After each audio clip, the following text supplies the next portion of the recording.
Good morning guys. Isang blissful update ang ating ipapakita sa inyo. Ang ating pipino na kung saan ready na naman tayo mag harvest ng mga pipino natin. So mayroon tayo dito isang, dalawa, tatlo, apat, lima, yan ang ganda oh. Anim, yan ang kaganda ng ating pipino dito. At ipapakita na rin natin sa inyo ang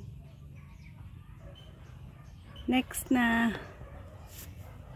itinanim natin dito o kasabay ng ating itinanim ay ang mga pechay natin na napakaganda nga din naman. Yan ang mga pipino natin na pwede na naman nating ma-harvest. Yan, ang dami pa oh, ang dami sumusunod at ang haba.